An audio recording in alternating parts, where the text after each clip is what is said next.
Yeah, like, is it hard? Yes. Is it frustrating? Absolutely. There are times I'm very upset with this little furball that's taking over my life, and yet the joy makes it worth it. And so that's kind of my teaching application. I think there's a lot of parts of the teaching profession where it's like, is it frustrating? Yes. Yeah. Is it messy? Yes. Yeah. Like, there's hard stuff, and yet it's joyful. Welcome to Hallway Conversations. We're a trio of educators who have plenty of questions about teaching and learning and school culture, and we believe in the value of reflection and collaboration as we seek to keep growing as teachers. This podcast is our place for thinking out loud together about issues in education and why they might matter to Christian educators. Welcome to the conversation.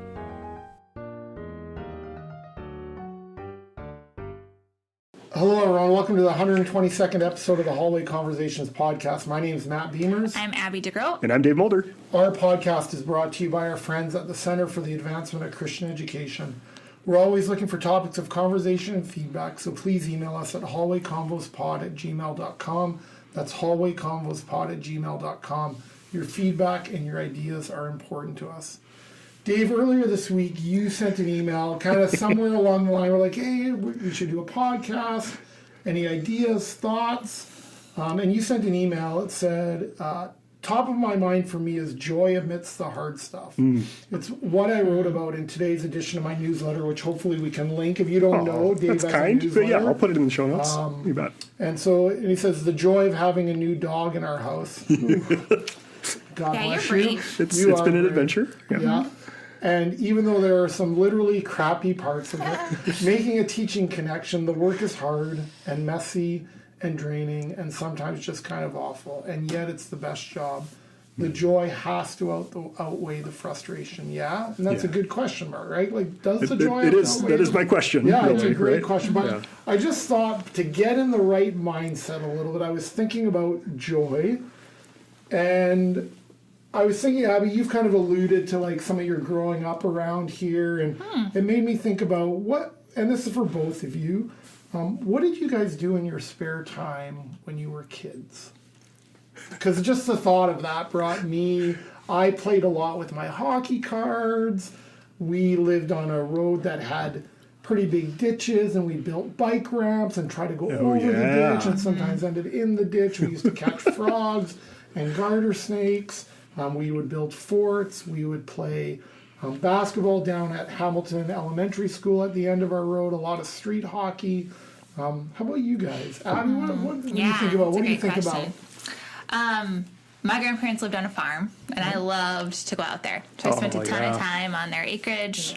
My grandpa was one of my favorite people, my grandma too, but just on the four-wheeler, helping with chores, just being outside, playing with my cousins. They had like a swing, all of that. I was a pretty big pool rat when I was a kid. So like summers, every day, all day. Living at the pool. Yeah. We swam. I was a lifeguard then, so like I lived there for a while. I loved that. My parents owned a bakery, and so I also used to go there quite a bit, and just like so much joy. So not only the food, but also my dad would let us like put they had all the cake decorating stuff, right? So we would like put frosting in the tube and like decorate cookies, or he would let me help with different things. Or can I ask a quick question? When your parents own a bakery, can you eat whatever you want? I did. Okay, what? Yes. What was kind of your? I'm just curious. What was your go-to? So I also had to work. Yeah. Right. This was not all so I would get up starting in 7th grade. I got up at like 4 a.m. and went and worked at the bakery like 2 or 3 mornings a week. Wow. And one of the things that brought me joy is like the fresh buns, right, that would come out, and we would package them, and like the middle, sometimes you would sneak a little bit and like eat the little but warm bread, like we would right off the rack, a warm donut, right? Delicious. Just the best. Yes. That's great. Yeah. Wow. And my dad made the best donuts, and I do not eat them anymore because I cannot find one that is as good. You were spoiled. I was. Yeah. Yep. So I do not eat them. He was obviously great. Like, was it the donuts? Yeah, I would say so. A lot of Dutch stuff, almond patties, like almond Danish, all the good stuff. Good. Yeah, and if you ask Rock Valley people from my era, they will agree. We cannot find a donut that we like as much as my dad's. Yeah. That's awesome. Yeah. That's so What a cool. legacy. Yeah, it's fun. Very cool. How about you, Dave? Oh man. So as you were saying that, I was such a reader when I was growing up. Books too. I know Abby's are also a reader, Yeah. but I lived in my imagination in so many ways, right? And like to the point, my mom at one point had to tell, like, we can't have so many books in this house. Like I had a limit on how many books I could check out from the library, right? Because I was such a reader. I rode my bike all over the neighborhood. We had a really, like, it seems very idyllic now to think about this, right? But it was the 80s, and Yeah. like we had this whole troop of kids all biking up and down the street, and we played outside, slip and slide in the front lawn, like that kind of thing. Child of the 80s, I loved Star Wars growing up, and my next door neighbor also loved Star Wars, and so we have memories. He, Japanese family living next door, Dad crafted bonsai trees in the backyard, and so then we would play with our Star Wars little action figures in the bonsai that's trees and awesome. stuff, right? Like I have very vivid memories of that, which is just, it's cool, right? So just a lot of that. I loved building model rockets and kites, and I still love building things, and so like building contraptions and flying things that I built myself. There's a lot of happy memories for that. Yeah. Okay, so how about now? What brings you joy now at your age? For me, sitting the smell of campfire smoke, sitting around a campfire, camping, spring and fall days, kind of like when we're coming out of winter, or kind of like when the chill is in the air in the fall. I love going for walks. I love sitting on my patio reading. Yeah. I love drinking coffee, brings me joy. Just doesn't happen as often anymore when all four of our kids and their partners are over. We love it. That just sometimes I just like to sit back and take it all in. And watching your kids do what they love, I think, brings me a lot For of sure. joy. Like just their joy brings me joy, and as they get older, they also go through hard things. But there's even joy in walking through the hard things with them and seeing them come out the other side. So. Yeah, how about you, Dave? Things now. Things that bring me joy. Yeah. Music is a really important part of my life. I love music. I like to make music, but I love to listen to. I have varied taste, but that's a big part of my life. I was joking with my wife about that recently too. Like if I would lose my sense of hearing, my life would be diminished. Like I could say that sincerely, right? Because I love music. Biking. I still ride my bike. My goal. I've been out a couple times already this year, friends. Yeah, I've got about 20 miles for the year, so 20 headed to 2,000. That's my. Is that my that's goal. usually your goal? Try right? to get 2,000 miles a year, and I just enjoy being out there. And sometimes I ride with other people, but a lot of times by myself. And just the solitude of that with an audiobook or a podcast, it's beautiful. I love to travel, and I've always enjoyed traveling, but I'm also at a point in my career now I'm getting asked to speak a lot of places, which has been a lot of fun, and I'm finding I really just like to go see other parts of the world that I haven't been before, and that's been a real joy for me. Travel by myself is fine, but I love to travel with my wife and with my kids too, and we've had some really fun trips over the growing up years for our kids that I just have delighted in. Yeah, when you say seeing your kids enjoy the things they're doing too. Like my daughter's involved in theater here at Dorrit now, and their play just opened last night, the current show, and it's good. It's a tearjerker. Like Radium Girls. I don't know if you guys are familiar. No. Oh, it's good. Yeah. If you can still get tickets, you should come see it. But Wow. anyway, yeah. How about you, That's Abby? great. How about you, Abby? Yeah, lots of things. Watching your kids do the things that they love. My kids are in a very busy stage of life. They're all into all the things, and so I enjoy that. I enjoy we bought a car this week, you guys, for my What? 14-year-old. Oh, here we So go, even Mom. thinking about, just imagining and rejoicing with them and their Can I just say, future. for people outside of Iowa, this was yeah. new to me. 14-year-olds can drive cars here. Well, like not by herself Yeah, yet. but she's driving. She's driving with parents. Yeah. Yeah. But she's driving. Yep. And in June, she can drive on a school permit alone. Yeah. Yeah, 14 and a half. How you doing, Oh, Mom? sorry, 14 and a Yeah, half. What and a was I half. thinking? Yeah. I come But she from has a permit now, but she I can get a come from school Fort- permit and drive alone to school at 14 and a half. I don't Which, think you're allowed to by be the way, 17 or 18. will make my life more joyful because I will not there have you to go. drive her There there. you go. That's great. Amazing. Yeah. So, and just the other two, too. Different sports that they like, different things they're discovering, the books that they love, the friendships that they're creating, right? It's fun. I love to be on the water. We go to the lake a lot. with friends, with family, being outside. I love to golf. Yeah. Yep. I enjoy just taking walks around my neighborhood. I read. I listen to a lot of podcasts. I don't listen to music as much, but I listen to a lot of podcasts, a lot of books. Yeah. And so just my own time. I like to make things. I like to build, cook.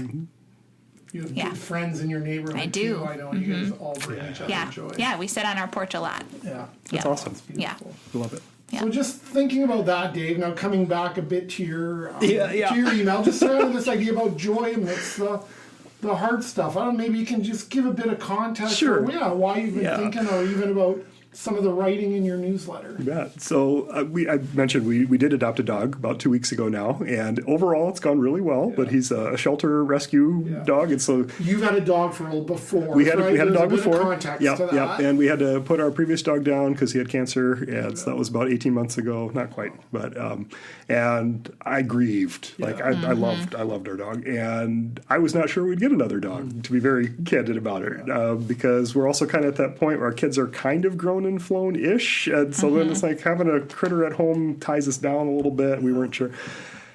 You guys never look at the Humane Society website, because as soon as you do, you're going to be like, oh, but we should just go meet them. And if you do look, don't go to the Humane Society because you will come out with an animal, right? And that's what happened for us. We went and visited, and we met Oliver, and here we are. We got a dog, right? And the joy of having a dog in the house for me is huge. I have missed it in ways that I didn't realize until we had this little fur ball. I mean, he's a Shih Tzu mix. He's a mutt. We don't know exactly what's all in there. But just so lovable, and he's smart, and he's naughty, and he like the quintessential. Is he young? Do you know? So they estimate about a year. Okay. So out of the puppy stage, but still puppy-ish, right? So he's chewing on stuff all the time, and he's smart enough. Like he'll grab Missy's slipper and look to see because he knows he's not supposed to. It's like what dogs do, and he'll grab it and kind of check if we're watching. He'll run off with it. Get back here, So there's that, and new dog, new house. So we've had some accidents in the house. I tried turning our laundry room into a kennel for him because we've been kind of working from home half of the day to try to make things work. He destroyed the baby gates that we put it, bit it to pieces, and got out. So I'm like, okay, we got to figure this out. Yeah. So it has been frustrating too. I'd be lying if I said otherwise. And for me, at least, the joy definitely outweighs the frustration. For my wife, it's maybe 50-50 right now, right? Yeah. So we're navigating. But that's kind of what's in my mind about this, that is it hard? Yes. Is it frustrating? Absolutely. There are times I'm very upset with this little furball that's taking over my life, and yet the joy makes it worth it. And so that's kind of my teaching application. I think there's a lot of parts of the teaching profession where it's is it frustrating? Yes. Yeah. Is it messy? Yes. Yeah. There's hard stuff. And yet it's joyful. Yeah. And Abby, you've said that before too. Two things can be true. Right. Do you remember the quote Stephanie gave it? We were at a conference last week. What did she say again? Yeah, and I knew what movie it was from. It's my favorite movie. Okay. So have you all watched A League of Their Own? Oh, yeah. Yeah. So at one point, Tom Hanks' character in that movie, who's the coach of this women's professional baseball team, says to Dottie, the main character, she quits the team at one point, and she said it just got too hard. And he said, if it wasn't hard, everybody would do it. Ooh. The hard is what makes it great. Yeah. Right? Yeah. I know. Such a good movie. It's my favorite. I could probably quote half the thing. That also gives me joy. Yeah. But that's point what of that. Right? The hard is what makes it great, right? You can't, not only can they both exist, but without one, the other maybe couldn't exist as much. Right? That you wouldn't find as much joy if it wasn't so demanding. Right. There's a truth to that, I think. Yeah. No, it makes me think too, sometimes you just have classes you're off. Sometimes you're off. Yeah. Sometimes you're on and they're off. Mm-hmm. Sometimes they're on and you're off. Right. Sometimes you're both off. And in that little window, you're both on, students and teachers. But I do think about that a lot, actually, is teaching is a bit of this dance with your students, right? And it's this... I joke sometimes with my students, I'm surprised sometimes anybody shows up. But I legit, I am a bit surprised. Okay, they came back. Yeah. And sometimes, especially after a hard class, or I had it last week, I I was just fighting. I felt like I was fighting my words. And as I was fighting my words, I knew I was over talking. And as I was over talking, I knew I was losing them. And because I was losing them, I was over talking. And it was just this cycle, right? Of like, and it was just hard. But then in a moment, and maybe this just comes with experience, I was just like, stop talking. Like, get them talking to just do something. You need to find a way to literally put the brakes on your mouth. And I wasn't saying anything bad. It just it just was like, nah, like when you're on, when you're off. Totally. And so I had asked a question, and then they started talking, and it was just beautiful. And then that surprised me. Like, that was more engaging than and I didn't want to make them stop, but I think the joy of that moment was really accentuated by just the struggle I was having, like to go through the hard to get to the good. And that's where you also feel like there's a bit of trust. Like they know you're struggling. Right. Like that. Maybe not all of them, right? And it's this idea, like in that moment, it gave me a bit of goosebumps because in the struggle, I could be wrong, I interpreted their engagement with each other as, this is our way of taking care of you, Professor Bruce. And I honestly, whether that was true or not, I felt cared for in that moment, actually. That's great. That's neat. So just to think about the good that comes out of the hard. So I have a friend who, I don't know if he made it up or not, but he had above his door this idea of choose joy, right? And I've heard other people say that too, but that was the first place I heard it years ago. Is that something you feel we could do? Like, can we choose joy? And are there days as teachers we have to choose joy? Like, is that part? Is that not toxic joy, but no. But this idea of like, you got to push through it and choose it or model it, or I don't know. Is joy something you can choose, I guess? And is it something sometimes we have to choose as teachers? Abby, thoughts? Yeah, that's a good question. I think you can definitely find what you look for. Okay. That's a really good frame. Can you say more about that? So sometimes I'm just in the mood to see everything that is wrong because I want to see it, because I am annoyed and I want to see it. Like, I can walk in my house after work and I can see all the things that my children have left out. Right. And the things that are not done and the thing, and it's all there. Yeah. And I can also walk in and see them engaging together. Beautifully. Or isn't this great that that they are into all these things that are now all over my counter? Right. Right? Or, and that's so also there. And they're both there. Right. It's the frame through which I see them. And it's not always easy to, like, you have to be very intentional about that frame, I think. And for me, it's self-talk, and it is intentionally setting that perspective when I can feel it getting negative. Like, just reframing something. Sure.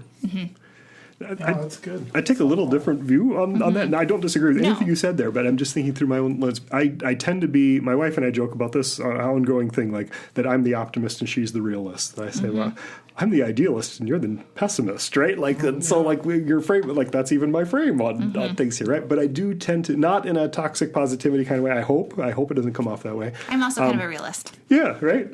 But I do tend to kind of see, like, if there's a bright side to be seen. Yeah. I tend to see the bright side on things. So that's why I was really intrigued when you asked that question, Matt, because I think I agree with what you said, Abby. We do tend to see what we're looking for. And I guess that's kind of, maybe that's just my general way of being in the world, that it's like, but I think things are going to work out. And I can usually assume good intent most of the time. Right? But that is kind of in me. That is my way But of I being. think it's important to also understand, like, you're not saying that without the ability to back it up in some senses too, which is why it's not toxic, right? And sometimes my husband is also an idealist in some ways, and sometimes will propose things that I'm like, okay, but Also that's not realistic because right. ABC, and or okay, great, but now I have to ABC, so. Yeah. Bev always says that you get to come up with all the fun ideas, and then I have to make them right. happen. Or I have to tell you why that's not possible. Right. So then, in this idea of the frame, now I'm thinking of our students. How do we help our students see joy? What are there things we can do to help them build that frame? And to be clear, and not like you said, not to see everything through that, because there's things that aren't joyful, Right. And then it does become toxic positivity, right? Yeah. But how is there ways that we can? I'm just thinking of words like joy. I'm also thinking of words like gratitude. I'm like, how do we help them to see? Yeah. So you heard me do it today in class. I did. Why don't you talk about that? Yeah. So 203, it's the general planning class for secondary majors, and we're to the point in the semester where they've planned their kind of unit overview and all of their goals.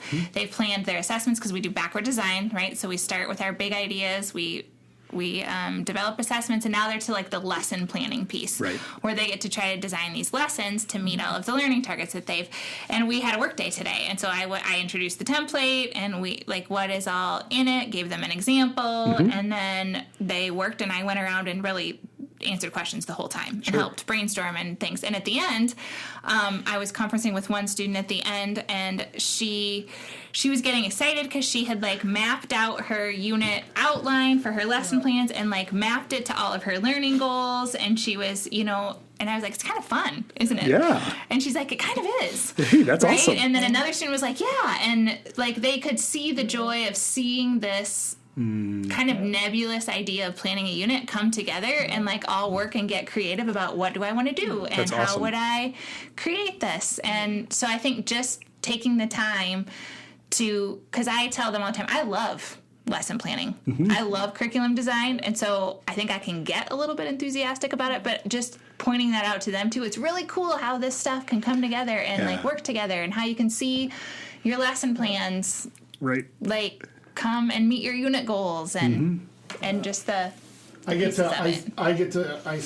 my office is right next to where Abby teaches that class, and it does bring me joy. I said that I get to listen to you teach, and I get to listen to you interact with those students. But I think what I love about it too, though, Abby, just as you're talking, is the joy in hard work.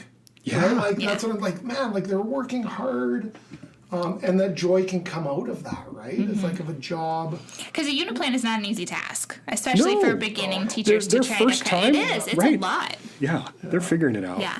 How about for you, Dave? A way that how do we help our students to frame things to see the joy in it, see the joy. And so, as you were saying that story, Abby, that has me thinking too about how often, if I'm excited about the content, that makes it more likely. I always come back to John Van Dyke, say you can lead a horse to water, but you can't make him drink, but you can run around the water hole and salt the oats, right? And I love that bit so much because that has informed my practice, right? If they see that I love this, it's going to make it more likely they will love this too.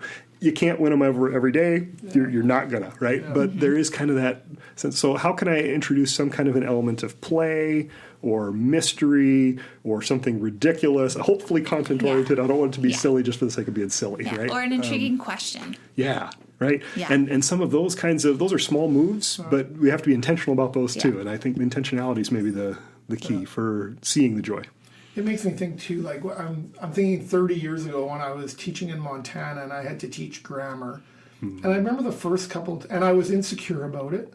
And I remember the first few times that I would go into a grammar unit, I would use language like, guys, this isn't very fun. We have to do it. We're going to grind it out. Right. And there's a truth to that. But I also realize now I didn't give them a chance to love it. Right. I didn't give them a chance to love it. And it wasn't safe to love grammar. Because here's the teacher saying, this isn't fun, or there is no joy in this. And I just remember, I don't know what it was at some point, just realizing this isn't good for anyone. And for some reason, at some point in that class, I remember making up on the spot an adverb dance. I started to help them remember what That's awesome. adverbs modify. Yeah. And I could still do it. Like, I'm not going to do it here, but I still remember it was like a chant.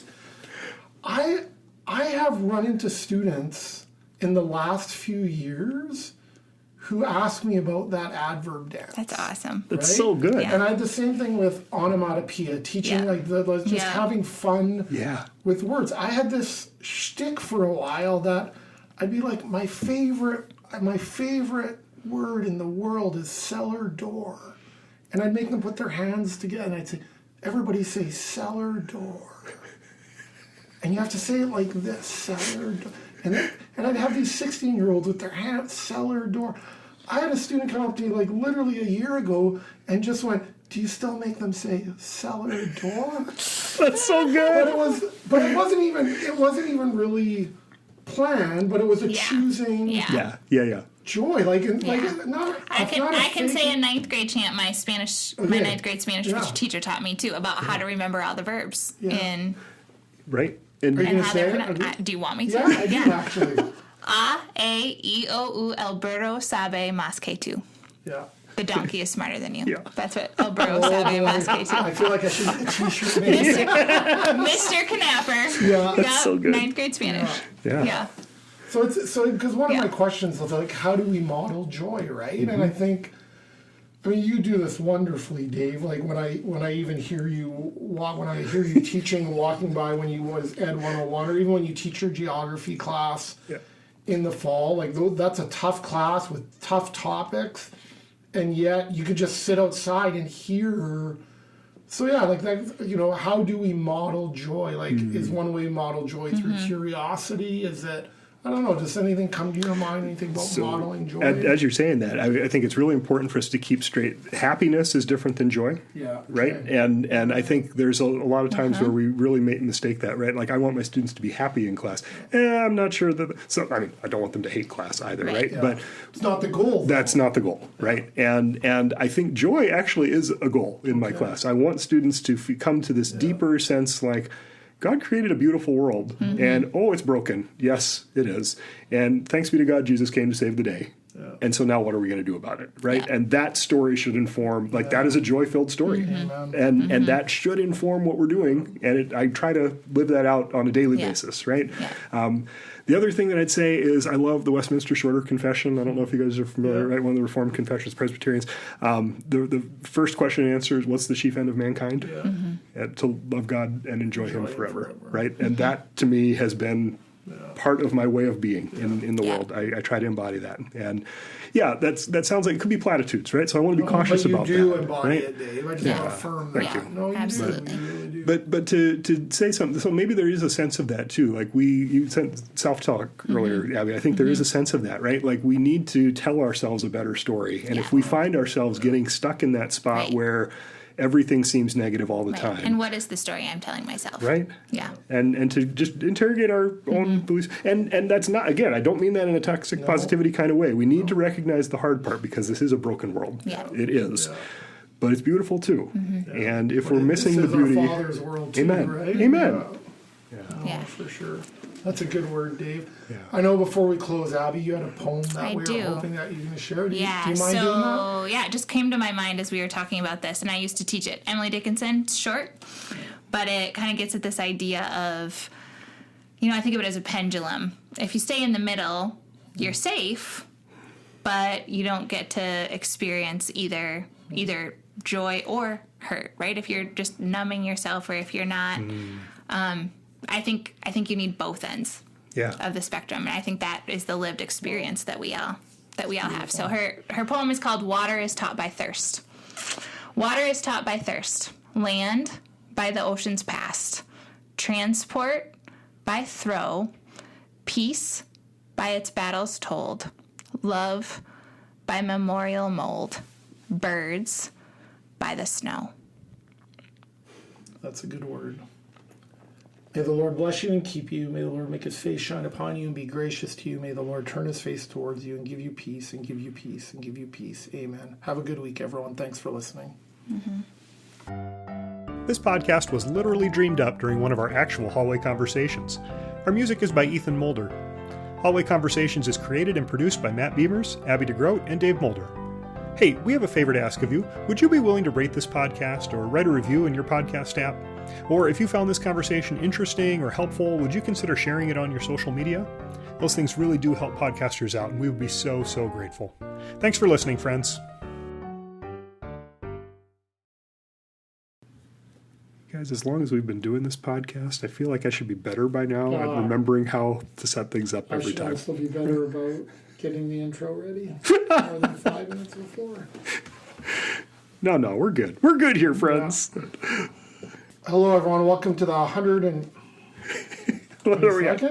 Yes, 122. Okay.